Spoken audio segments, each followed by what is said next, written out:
Hola chicos, chicas y suricatos, bienvenidos un día más a youtube.com/docstyle. Hoy vamos a hablar de monstruos, pero no de cualquier monstruo, no, de los monstruos de la Universal. Por eso ha venido mi amigo Jordi Olivera, yo soy Doc Pastor, vamos a ello. It's alive! Oh, it's alive! It's alive! It's alive! It's alive! Al hablar de monstruos de la Universal podemos hablar de los más clásicos como Drácula, Hombre Lobo, Criatura de Frankenstein, que serían los tres principales, o ir hasta más atrás con Jekyll, por ejemplo, El Jorobado de Notre Dame. Pero acotando, habitualmente de la Universal solemos hablar de todos los monstruos a partir del 31, que es cuando aparecieron Drácula y Frankenstein.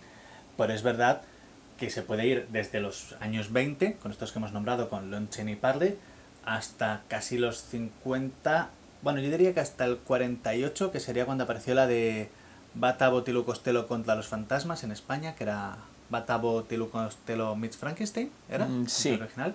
Exacto. Que ya es cuando empieza como, bueno, el decaimiento total y absoluto. Bueno, pero recordemos también que La criatura del pantano es de los años 50 y también se considera uno de los clásicos de la Universal. Pero sí es verdad que cuando nos referimos a los monstruos clásicos abarcamos la época que has dicho, desde el año 31, que es cuando salió Drácula y Frankenstein, en adelante. Es cuando la Universal creó este pequeño universo, lo que ahora, por ejemplo, Marvel ha recreado con su propio universo de películas referenciadas y que Interconectadas. Exacto, interconectadas. Ahí de alguna manera estaban interconectadas, pero no seguían, ¿sabes? No tenían aquí una continuidad, sino que iban muy al azar. Lo que sí que ocurría mucho es que usaban a los mismos actores para diferentes películas, para diferentes roles. Porque Sí. ya que los tenían en nómina, pues... Sí, porque tenemos Bela Lugosi, todos pensamos en él como el conde Drácula, pero hizo de Drácula dos veces, en la primera película del 31 y después en la de Abbott y Costello, que fue Sí. casi 20 años después, se volvió a meter en la piel del conde Drácula. Lon Chaney, hijo, hizo del Hombre Lobo, pero también hizo de conde Drácula en la del hijo de Drácula, bueno, de conde Alucard, Sí. e hizo también del monstruo de Frankenstein. Bueno, que Bela Lugosi también llegó a hacer del monstruo de Frankenstein en una de ellas. Sí, en general los roles de los personajes más característicos, excepto el Hombre Lobo, fueron rotando mucho entre actores. O sea, entre Frankenstein y Drácula hubo muchos actores que lo interpretaron. Y es curioso pensar que en Frankenstein pasaron casi todos los actores más clásicos del panorama de aquel entonces, sobre todo del mundo del terror. Puedo hacer un barco. Vamos a hablar de quién sí que es el icono del monstruo de Frankenstein, Boris Karloff, que lo interpretó ¿a qué se llamó?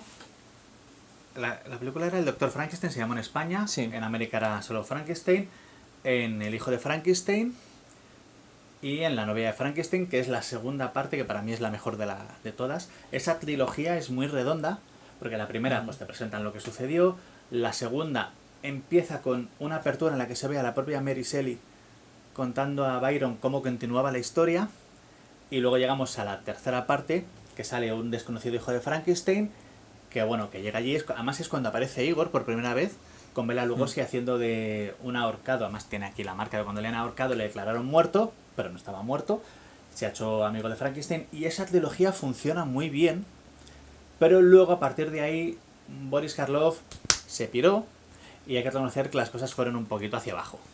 También hay que pensar en la trilogía de Frankenstein, son las primeras películas de las que se hizo una secuela y esas funcionaron mucho. Y al ver que funcionaban, pues empezaron a hacer un poco secuelas a lo loco. Entonces tenemos que La hija de Drácula, El retorno del hombre invisible, Hombres Lobo también hay un montón, y de la momia también sacaron como 3 o 4 películas, La mano de la momia, La tumba de la momia. Ahí sí que se les fue un poco la mano porque muchas de las películas que hicieron después como continuaciones y tal, en verdad eran la misma película recontada de otra manera o incluso una película diferente pero siguiendo el esquema idéntico. Y ahí es como, bueno, intentaban explotar al máximo la locura de los monstruos de los años 30. Ya que hablamos de películas que seguían lo mismo y eran casi idénticas, sí o sí hay que mencionar el Drácula español. No, por supuesto. La Universal hizo su propia versión en castellano, bueno, en español, porque había acentos de otras partes. Había el actor principal que hacía con el Drácula, era Carlos Villarías, que era ¿era vasco, puede ser? español seguro, no recuerdo Sí, dónde era bueno, exactamente. y otros actores que eran mexicanos, con lo cual había una mezcla de acentos muy divertida. Pero técnicamente la película era mejor que la de Todd Browning. Todd Browning era un buen director, pero era, bueno, muy poco atrevido. Y en esta otra, el director que la llevó, aparte que rodaban de noche, lo cual le da un toque mucho más chulo a la película, claro, veían lo que se había grabado por la mañana y luego rehacían. Y hay cambios sustanciales en la técnica que hacen que la película sea visualmente más interesante. A ver, también hay que tener en cuenta una cosa, sin desmerecer al director de la original, todo el personal que trabajó en la española tuvo la ventaja de poder ver la original primero. O sea, mientras iba rodando, y se rodaba por la mañana la original y por la noche se rodaba la española. Entonces ellos veían el metraje que se había hecho por la mañana y decían, oye, pues esto se puede mejorar así. Hace pues se puede poco hacer así. descubrí que no. En un documental de la Universal comentaban que solo 2 personas lo veían. Solo el director y Carlos Villarías. El director para ver lo que habían hecho y luego hacer lo que le salía de las narices. Y Carlos Villarías para intentar captar la interpretación de Bela Lugosi. Y hace una buena interpretación, para hay que reconocer que Bela Lugosi... Bela Lugosi es único y Bueno. no se puede recrear su forma, porque era un actor de teatro muy bueno y además, claro, con el acento húngaro que tenía, le daba ese misticismo que concedía a Drácula esa presentación que, vamos, que le hizo famoso Y la toda la fuerza vida. en la mirada. Esto en el vídeo que hicimos sobre Ed Wood, Mm. la fuerza que tenía Bela Lugosi en la mirada, ya de mayor, cuando estaba ya en sus últimos días, era increíble. Pues imaginaoslo de joven metiéndose en Drácula. De hecho, tanto en La hija de Drácula como El hijo de Drácula, que no me acuerdo cómo se llamaba la actriz, pero el que hacía de Conde Alucard, del hijo, era Lon Chaney, no llegan a ese nivel. Sí que intentan darles planos en que se vean los ojos e iluminados, pero no terminan de tener esa potencia que tenía Bela Lugosi que, bueno, que te cagabas de miedo simplemente con esa mirada. Es que siempre hay actores que son únicos en la vida, artistas que tienen esa cosa que no puede ser recreada de nuevo. Entonces, claro, por mucho que tú lo intentes, es que incluso cuando se hicieron los remakes de la Hammer, de Drácula y tal, oye, sí, Christopher Lee era maravilloso, era un gran actor, era una presencia imponente, pero no podía recrear a Bela Lugosi. A mí los de la Hammer, ya lo sabes, no soy demasiado fan, me gustan porque están bien, pero creo que no llegaron a tener ese punto que tenían los de la Universal. Son otra historia. O sea, los de los años 30 estaba ya, claro, era el principio del cine sonoro, casi, o sea, había empezado en el año 27, estamos hablando del año 31, y era, claro, los inicios del cine sonoro y aún el público se le podía sorprender con poquita cosa, sobre todo el aspecto del terror, que era un ciclo que, bueno, sí que habían salido muchas películas mudas del género, pero con la llegada del sonido hubo muchas oportunidades. Pero claro, las Hammer estamos hablando de que ya era en color y que se pueden hacer muchas más cosas. Entonces yo creo que la Hammer tiró más por lo gore, por la sangre, la presencia y sobre todo, por supuesto, sin desmerecer las actuaciones de todos los actores. A mí me gustan especialmente las de James Whale. No había de Frankenstein, el hombre invisible, que además James Whale intentó, bueno, era evidente, bebía mucho del cine alemán, tanto del Golem como de Caligari, se nota en las películas, o sea, son visualmente preciosas. La primera y segunda de Frankenstein son una maravilla visual, con los planos, las luces, el manejo que tiene, la maquinaria que sale. Luego, es lo que decíamos, Todd Browning, por ejemplo, en Drácula eso no lo aprovechó tanto. Era más sencillo. Luego la Universal a veces sí que tiraba por ahí, se va notando, según va pasando los años y van llegando otros personajes, que los presupuestos son menores. De hecho, la única película realmente chula de monstruos de los 40 sería la primera del Hombre Lobo, la del 41. Que además, mira, ese es curioso porque tanto Drácula como El Hombre Invisible como La Criatura de la Laguna Negra, todos tuvieron secuelas, pero realmente El Hombre Lobo de Lon Chaney no tuvo secuelas. Tuvo su película y luego apareció en la mansión de Frankenstein, en el castillo de Drácula, mansión de Drácula, siempre me olvido cómo se llamaban, y en la de Luavo Tilú Costello. No, Batavo Tilú Costello. Pero no hubo una secuela real del hombre lobo. Siempre apareció en los cruces. En El Hombre Lobo se encuentra con Frankenstein. Además, yo voy a reconocer que de los monstruos, de pequeño me gustaba mucho, evidentemente, Drácula y más mola, tan elegante, y el monstruo de Frankenstein. Pero El Hombre Lobo, la actuación que hace Lon Chaney, no tanto de lobo, sino como Lawrence Talbot, atormentado, dolido, deseando morir todo el rato porque es lo único que quiere. Quiere dejar de sufrir, quiere morir. Me parece que cada vez que sale lo ves, te transmite una tristeza magnífica.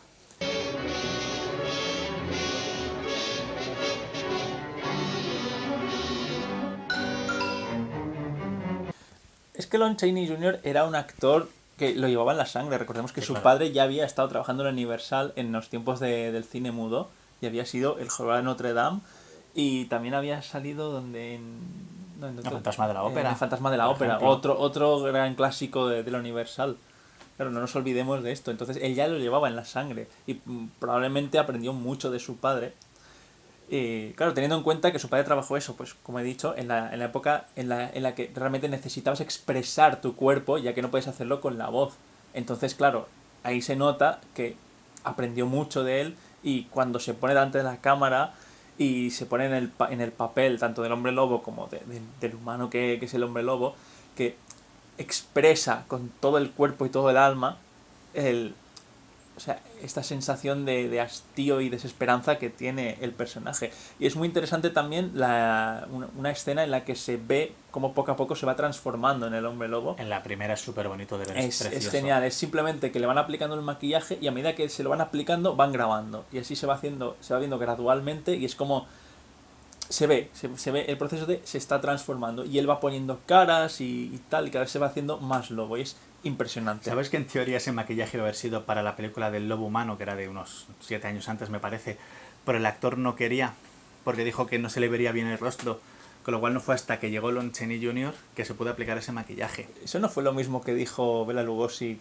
al negarse a hacer Frankenstein, que no se le veía la cara. Sí, también era porque no se iba a reconocer, pero hace poco, leyendo un poco para el vídeo, descubrí que además es que el guión que le pasaron a Bela Lugosi, el primer guión de Frankenstein, se distanciaba de lo que acabó siendo la película.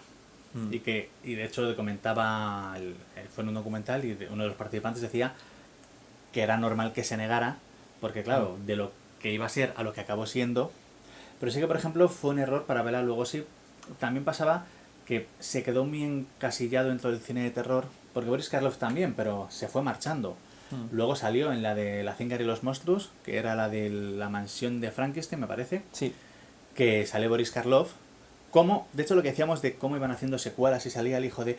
Boris Karloff es el hermano del ayudante original del Dr. Frankenstein. O sea, en la saga de Frankenstein tenemos Dr. Henry Frankenstein, Victor Frankenstein en la novela, que es Henry Frankenstein. Sale luego el hijo de Frankenstein, que resulta que tiene un hermano. Que por supuesto, uno de los hijos se va, el hermano muere. Luego sale la hija de uno de ellos, o sea, la nieta. Luego sale este ayudante del hermano. Y luego sale también, vuelve Henry Frankenstein como fantasma. Es como van sacando ahí uno tras otro a lo loco. Y sí que mola ver cómo van compartiendo universo, cómo sobre todo el hombre lobo se va colando y vuelve el monstruo, la criatura que nunca puede morir. Esto te lo dicen en la tercera, creo que lo comenta Igor, al hijo de Frankenstein. No, su padre hizo que siempre pudiera vivir. Pero a pesar de tener un universo compartido, la cronología muchas veces es como inexistente. Van pasando cosas, pero el hombre lobo de Lon Chaney muere y en teoría termina con la maldición varias veces. En la primera película su padre lo revienta con un bastón de plata, con el mango de plata, y en teoría ahí debería morir. Y a la siguiente sale. Que es como sí que estaba el universo compartido, pero no tan cohesionado como podría ser hoy en día si se hicieran por fin el Dark Universe de las narices, que nunca jamás vamos a llegar a ver a este paso. No, creo que ya han dicho que lo cortan. Que Bueno, el año que viene sale El Hombre Invisible, pero ya han dicho que han cerrado el Dark Lo habían Universe y cogido- simplemente lo van a coger como una película, una más, una se lo habían independiente. pasado y ya está. a los que han hecho La Purga. Jason Blum y estos van a hacer... Pero por ejemplo, hubiera estado bien, en un momento dado se hizo la de Drácula leyenda jamás contada, ¿era? Me parece. Sí. Que evidentemente era... Aunque luego Universal decía, no había intención. Cuando la ves acabar, sale el personaje de Charles Dance por ahí, se es evidente que van a hacer un universo expandido. Luego estuvo la del Hombre Lobo de Benicio del Toro, que está bien, pero comete el error que en mi opinión tienen muchos remakes actuales, que es intentar hacer más chulo el refrito de lo que era la peli, dar más y dices, no, la peli clásica mola un huevo, no hace falta que te líes, o sea, ¿vale? No... Y luego tenemos, bueno, La Momia. No la de Brendan Fraser, que fue muy chula, We are in serious trouble. Esa es la divertida. Sino la que hizo Tom Cruise, que bueno... En fin. Bueno, se deja ver. Y ya está. Vale, yo me aburrí. A Estaba ver, pensando, estoy viendo una peli de acción hay con momentos- Tom Cruise y monstruos y me estoy aburriendo. Sí, hay momentos en que se hace un poco excesivamente larga y es como esto sobra y esto sobra. Y además hicieron lo mismo que DC, tío. En vez de hacer un universo que se vaya cruzando y vaya pasando, aquí de pronto te meten de fondo al Dr. Jekyll, ¿vale? Perfecto, además el actor elegido me pareció magnífico. Y de pronto te van metiendo a piñón lo de hay una sociedad secreta y de pronto se convierte en Hyde y te dices, no hace falta No, que Tom Cruise se enfrente con la momia, que de fondo salga Jekyll para hilar que va a haber un futuro universo y no te metas en más zarandajas. lo que creo que pasó tanto en DC como en Universal es que quisieron recrear lo que habían hecho en Marvel con los Vengadores, pero todo muy precipitado. Y los dos han pecado de lo mismo, de querer hacer lo que Marvel hizo en 12 películas, hacerlo en 3 o 4. Y bueno, incluso en Universal hacerlo en una sola. Porque efectivamente en esa película hay muchas cosas que podrían haberse quedado para siguientes películas o incluso, como hacía Marvel, para escenas postcréditos. Sin embargo, quisieron meterlo todo a piñón en la película. Entonces, eso hace que quede bastante confusa. Es que ya no es solo la momia, es además esta sociedad secreta y el Dr. Hyde, ¿sabes? Tío, es Bueno, como son muchas en cosas. Futurama, cuando se pone Fry el cuenco con cereales en la cabeza y se echa leche y vende al fondo, ¡más, tío, más! Es que es tal cual.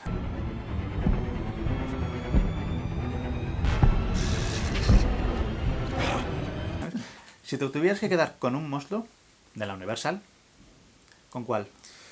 Con el primero con el que me enamoré, Drácula. Bela Lugosi. Un clásico.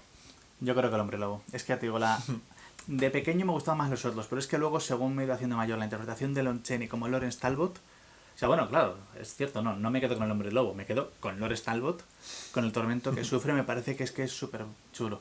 Pero luego, en cambio, lo que decía antes, como películas, la trilogía de Frankenstein, la primera trilogía, que además es muy redonda, acaba bien, porque tienes las dos primeras con la creación del monstruo, la creación de la novia, y luego se cierra el círculo, porque al final de la tercera, de hecho, el hijo a los pueblerinos les da, bueno, pues quedaos las tierras, yo me voy. Se cierra muy bien, ves las tres y son como súper redondas. Además también de los monstruos clásicos, el hombre lobo es uno de los más humanos. Es un hombre que está sufriendo. En ese aspecto también entraría el hombre invisible. Es otro que es realmente humano, pero que luego con su cosa esta de volverse invisible se vuelve loco. Sí, pues, está Se vuelve loquísimo. Todos los demás son realmente monstruos inhumanos. Drácula, Frankenstein... la cosa del pantano ya es de la época de La los criatura de 50. la Laguna Negra. Depende de cómo... ¿No? Es que depende del Bueno, país sí. y de la traducción Sí, y del para el momento. caso. Pero bueno, la criatura de la Laguna La Negra mujer del del monstruo. pantano, exacto. Esa ya viene de los años 50, que ya nos olvidamos de monstruos clásicos, de libros que realmente cuando se hicieron las películas no tenían 50 años, y pasamos ya a monstruos que vienen de el miedo nuclear. Y eso es algo totalmente diferente. Lo que sí, ya que estábamos hablando de monstruos clásicos de Universal, si podéis haceros con los libros y las novelas originales, tanto la de Drácula, Frankenstein, el hombre invisible, son súper chulas de leer. De Drácula en concreto, además, si podéis leeros Los poderes de la oscuridad, que es un... Bueno, leedlo porque es más fácil que os lo explique que os lo leáis, pero son novelas imprescindibles que si han perdurado tanto, por algo es. Igual que si estas películas han perdurado tanto en el tiempo, cuando ya no nos acordamos, bueno, de la momia de Tom Cruise, según término nos acordamos, eso es por algo. Y además las novelas no suelen parecerse demasiado a las películas.